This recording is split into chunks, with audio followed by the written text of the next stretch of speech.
어리석은 자에게 말씀하시는 삶의 가치라는 제목으로 여러분들과 하나님의 말씀 나누겠습니다. 우리들의 삶은 수많은 선택의 연속입니다. 우리 모두는 저마다의 가치관에 따라 옳다고 믿는 바를 선택합니다. 그런데 옳다고 믿고 달려간 그 길이 결국이 막다른 길이라. 어떻게 될까요? 그 영화나 드라마에서 보면 그 이제 범인이 이제 경찰을 피해서 막 도망가다가 결국엔 이제 막다른 길에 다다랐을 때 범인이 뭐 포기하고 결국엔 이제 경찰한테 붙잡혀가는 장면들을 많이 보셨을 테요. 쓸 텐데요. 저희도 마찬가지죠. 인생에서 막다른 길을 만났을 때 그 자리에 주저앉고 포기하기가 십상입니다. 또한 옳은 가치라고 믿고 나의 평생을 올인했는데, 나의 평생을 다 바쳐서 했는데 그것이 틀렸다고 한다면 어떻게 해야 될까요? 어떻게? 오늘 이 자리에 오신 여러분들은 여러분들의 삶에서 계속해서 이끌고 가는 가치가 무엇이 있으신가요? 네. 여러분들이 중요한 것들, 중요하게 생각하는 것들, 어떤 것이 있으신가요? 여러분들 현재 어떤 길로 가고 계시나요? 또한 여러분들이 걸어가는 그 길이 옳다고 믿고 열심히 달려간 길이 맞는 길이라고 확신하고 계십니까? 누구든지 내가 가는 지금 이 길이, 내 인생의 길이 맞다. 이것이 내 길이다라고 확신할 수 있는 사람은 그렇게 많지 않을 것 같습니다. 이것이 맞을까? 이것이 정말 맞을까 하는 그 두려움과 걱정과 염려 속에 늘 우리는 살아가는 것 같아요. 오늘 본문 말씀에 보니까 본문 말씀에는 한 사람이 예수님께 와서 도움을 요청했습니다. 유산 상속에 관한 문제를 해결해 달라는 그런 요청이었습니다. 예수님은 그 사람의 요청을 거절하시고 오히려 오히려 탐심에 이끌려 살아가는 그 어리석은 부자에 대한 말씀을 해주십니다. 예수님은 이 비유를 통해서 재물에 관한 중요한 관점을 가르쳐 주고 계십니다. 오늘 주님은 말씀에서 본문 말씀에 한 부자에 대한 이야기를 해주시는데요. 말씀에 보니까 어떤 부자가 풍부한 소출 때문에 행복한 고민에 빠지고 말았습니다. 왜냐하면 자신의 창고에는 이미 뭐가 가득 차 있어요? 곡식이 가득 차 있었기 때문입니다. 그리고 그런 상황에 또 더 많은 소출을 얻게 된 상황이에요. 그래서 그는 이 문제를 해결하기 위해서 갖가지 방법을 생각하게 됩니다. 어떡하지? 어떡하지? 더 이상 넣어둘 곡간이 없는데 이 많은 곡식들을 어떻게 처리해야 할까? 지금 있는 것으로도 충분하니까 다른 사람들에게 나누어 줄까? 네, 고민을 합니다. 그러나 부자는요, 미래에 대한 불안감이 들었습니다. 그래서 그는요, 고민 끝에 결국엔 어떻게 해요? 더 큰 곡간을 짓기로 결정을 했습니다. 그의 마음에 평안함이 밀려왔고, 이 정도면 됐어. 그렇지, 이 정도면 됐어. 앞으로 돈 걱정 않고 살 수 있을 것 같아. 아이들에게는 무슨 일이 생겨도 걱정이 없겠어. 그리고 나의 노후 준비도 완벽해. 라고 생각하며 그날 밤 이제 두 다리를 쭉 뻗고 잠자리에 들었습니다. 그런데 다음 날 아침 그 집에 곡하는 소리가 들렸습니다. 간밤에 이 부자가 죽고 만 것이죠.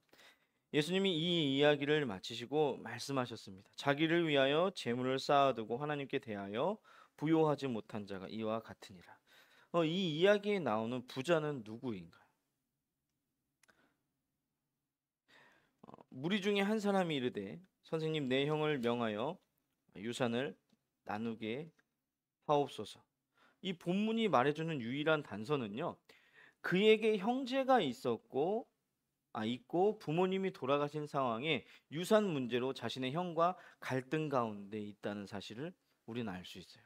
그에게 아버지의 유산은 생계를 꾸려나가야 하는 그런 수업이 아닙니다. 이 사람은 부족함이 없는 부자였어요. 그런데도 뭡니까?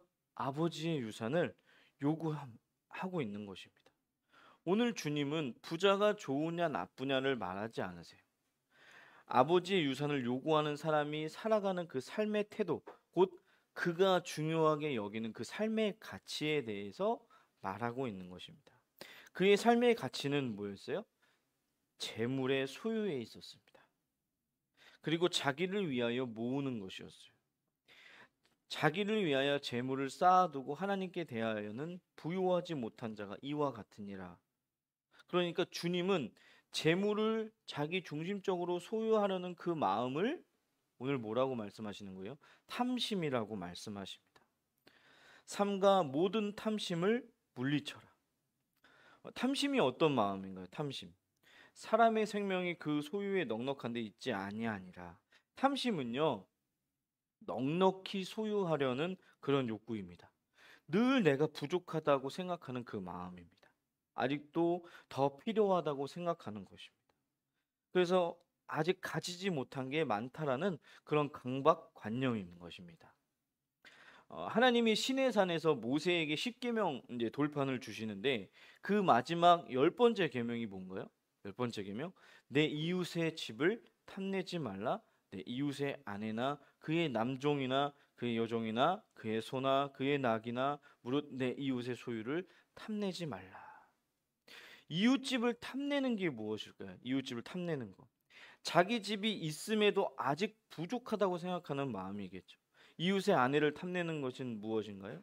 장가를 못 가서 여자가 없어서 탐내는 것입니까? 아닙니다. 자기 아내가 있는데도 아직 충분하지 않다고 생각하는 것이죠.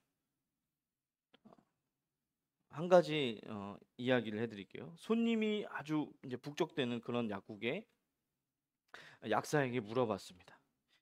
아유, 이 동네 약국 돈은 선생님이 다 쓸어 모으시는 것 같아요. 그러나 그 약사의 대답은요. 아, 무슨 말씀이세요? 오늘 옆집이 문 닫아서 잠시 그런 겁니다. 우리는 손님이 많아도 많다고 생각하지 않습니다. 아직도 부족하다고 생각하기 때문이죠. 오늘 주님께서 비유 속에 이제 부자가 말합니다. 내가 곡식 쌓아둘 곳이 없으니 어찌할까? 그러니까 무슨 말이에요? 이미 자기 곳간의 소유가 충분하다는 것인데 그런데도 여전히 소유의 부족을 느낍니다. 내 곳간을 헐고 더 크게 짓고 내 모든 곡식과 물건을 거기 쌓아두리라. 탐심이 뭐라고 말씀드렸어요? 있는데도 넉넉히 있는데도 더 가지려고 하는 마음. 그러니까 허영의 마음입니다. 손에 쥐고 있으면서도 없다고 생각하고 주머니에 있으면서도 가지지 않았다고 하는 그런 마음입니다. 병 중에 이런 이제 병명이 있는데 걸식증이라는 게 있습니다. 걸식증. 이것은 뭐냐면요. 포만감을 느끼지 못하는 병인데요. 위에 양이 정해져 있는데 먹어도 배부른 그런 감을 못 느끼니까 계속 먹어대는 겁니다. 그러면 어떻게 돼요? 위가 상하고 위험해집니다. 탐심은 만족하지 못하는 병이에요. 결국 이 탐심은요, 사람을 죽음으로 끌고 갑니다. 야고보서 1장 15절 말씀에 이런 말씀이 있죠. 욕심이 잉태한즉 죄를 낳고 죄가 장성한즉 사망을 낳느니라. 왜 우리는 충분하다고 생각하지 않을까요? 왜 늘 부족하다고 생각하고 더 가지려고 할까요? 부자가 뭐가 부족해서 구태여 아버지의 유산을 요구할까요? 부자는 생각합니다. 내가 내 영혼에게 이르되 영혼아 여러 해 쓸 물건을 많이 쌓아두었으니 평안히 쉬고 먹고 마시고 즐거워하자 하리라. 사실 이 이야기에 나오는 부자의 생각이 오늘 우리가 생각하는 삶이랑 비슷합니다. 우리가 바라는 그 삶의 모습은 뭐예요? 신문이나 텔레비전에 TV에 나오는 그 사람들처럼 요란스럽고 호사스럽게 사는 것이 아닙니다. 단지 우리는요, 평안히 쉬고 먹고 마시고 즐거워하는 삶을 원합니다. 누구든 그런 삶을 원할 거예요. 가고 싶은 곳을 가고 먹고 싶은 것을 먹으며 잊고 싶은 것을 잊고, 남이 갖고 있는 것을 나도 갖고, 남이 타고 다니는 것을 나도 타고 다니고, 남들이 사는 집에 나도 살고. 그러니까 남들이 누리는 그 삶의 질을 나도 누리고, 남들 자식이 하는 것 못지않게 내 자식도, 우리 자식도 해주려고 하는 그것입니다. 그러려고 하니까 소유가 넉넉해야 하는 것이죠. 지금의 형편으로는 부족하다고, 지금 있는 것으로는 불안하다고 생각을 하는 것입니다. 불안함과 공허함은요, 우리로 비본질적이며 외적인 것으로 마음을 채우는데 집착하게 만들고요. 그것으로 불안한 마음을 달래게 만들어 줍니다. 그렇게 되면 재물은 어느새 삶을 안전하게 보장해 주는 힘이 되어 버립니다. 어떤 거에 중독이 되었을 때 그것이 없으면 힘들어 하시잖아요. 예를 들어 이제 담배나 술에 중독되신 분은 그것이 없으면 금단 현상이 일어나죠. 네. 정상적인 생활이 힘들 정도로 오히려 술, 담배를 해야 정상적인 생활이 될 수 있을 정도의 어떤 그런 정신 상태가 돼 버립니다. 게임 중독도 마찬가지죠. 요즘에는 이제 어린 친구들도 많이 그러는데 게임을 못 하게 하면 어우 얘네가 그냥 어떻게 할지 몰라요. 네. 앉은 자리에서 계속 산만하게 불안하게 네. 움직이는 그런 모습을 보여줍니다. 재물의 풍족한 소유가 우리를 안심시키고 우리에게 평안을 주고 우리를 자유케 해주고 불안을 제거한다고 생각하는 거예요. 그래서 부모님의 유산을 요구하는 이 부자는 자신의 안녕과 평안 그리고 즐거움을 위해서 재물을 모으는 것을 자신의 삶의 중요한 가치로 삼았습니다. 그러나 오늘 주님은요, 다른 가치를 말해주고 계세요. 오늘 이 부자의 이 이야기는 약간 이 샌드위치처럼 중간에 끼어 있는 이야기인데 오늘 본문은 앞서 세상의 가치와 권세 그리고 힘을 두려워하지 말라고 권면합니다. 너희에게 말하노니 몸을 죽이고 그 후에는 능히 더 못하는 자들 두려워하지 말라. 마땅히 두려워할 자를 내가 너희에게 보이리니 그를 두려워하라. 어떻게 그럴 수 있는 것일까요? 어떻게? 하나님이 우리를 잊지 않으시고 하나님이 우리를 돌보시기 때문에 가능합니다. 너희에게는 심지어 머리털까지도 다 세신 바 되었으니 두려워하지 말라. 너희는 많은 참새보다 더 귀하니라.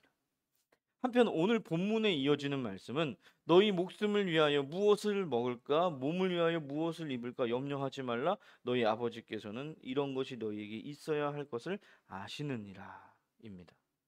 그리고 오늘 주님의 말씀은 이 말씀들 중간에 있으면서 사람의 생명이 그 소유에 넉넉한 데 있지 아니하니라고 말씀해 주고 계십니다.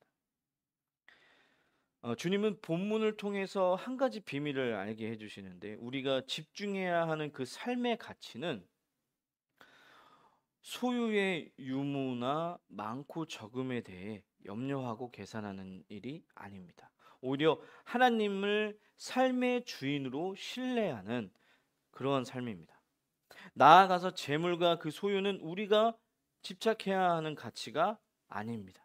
그것은 하나님께서 우리의 필요에 따라 맡겨주시고 허락하시는 은총입니다. 우리에게 맡겨진 몫은요, 오로지 우리 삶의 주인 되시는 하나님을 의지하는 그러한 삶입니다. 우리의 관심과 가치는요, 하나님의 선하신 뜻에 있습니다. 오늘 본문 말씀에 등장하는 부자랑 비슷한 부자가 있는데요. 이 부자가 죽으면서요. 많은 돈을 두고 가자니 아까웠습니다. 그래서 이런 생각을 해요. 저승에 가서 혹시라도 돈이 필요하면 어떻게 하지? 만약을 위해서 조금이라도 가지고 가고 싶은데 방법이 없을까? 하면서 고민을 했습니다. 그런데 아무리 생각해도요. 곧 죽는 자기의 그 부탁을 들어줄 사람이 아무도 없을 것 같았습니다. 그는요, 자식도 믿지 못했습니다. 믿을 수가 없었습니다.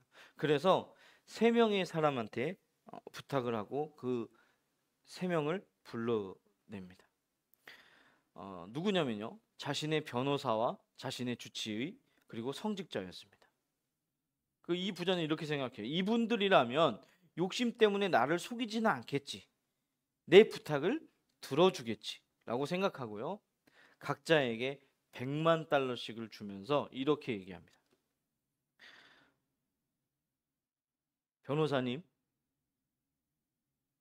교수님, 네, 목사님, 이 돈을 내 관 속에 꼭 넣어 주십시오. 한 사람당 100만 달러씩을 주면서 부탁을 했어요.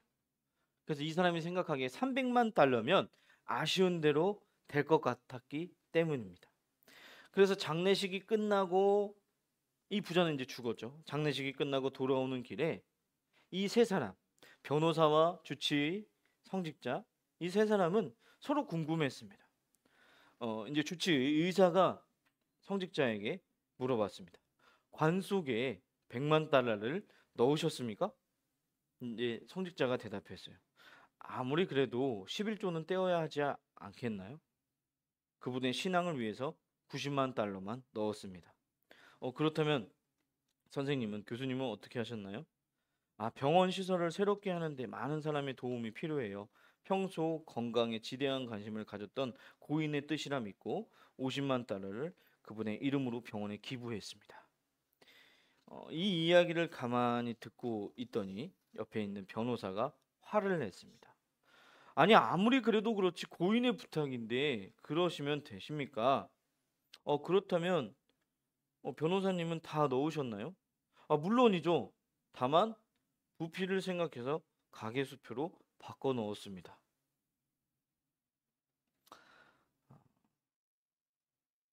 100% 떼어 먹은 것인데요. 이 이야기를 보면 인생은 나그네입니다. 이 땅에서 천년만년 사는 것이 아니죠. 하나님을 부정하고 회개하지 않고 교만하고 그런 탐욕에 사로잡혀서 잔인한 시대가 되어가고 있습니다. 우리는 세상에 물들지 말고 하나님을 바라보면서 하나님의 그 말씀만을 따라가야 합니다. 다만 너희는 그의 나라를 구하라. 그리하면 이런 것들을 너희에게 더하시리라. 너희 소유를 팔아 부자하여 낡아지지 아니하는 배낭을 만들라. 곧 하늘에 둔 바 다음에 없는 보물이니 거기는 도둑도 가까이 하는 일이 없고 좀도 먹는 일이 없느니라. 라고 말씀해 주셨어요. 우리의 생명은 어디서부터 흘러나오죠? 하나님에게서부터 흘러나옵니다. 하나님께서 우리를 먹이시고 우리를 입혀주시고 우리에게 공급해 주시고 우리를 인도해 주십니다.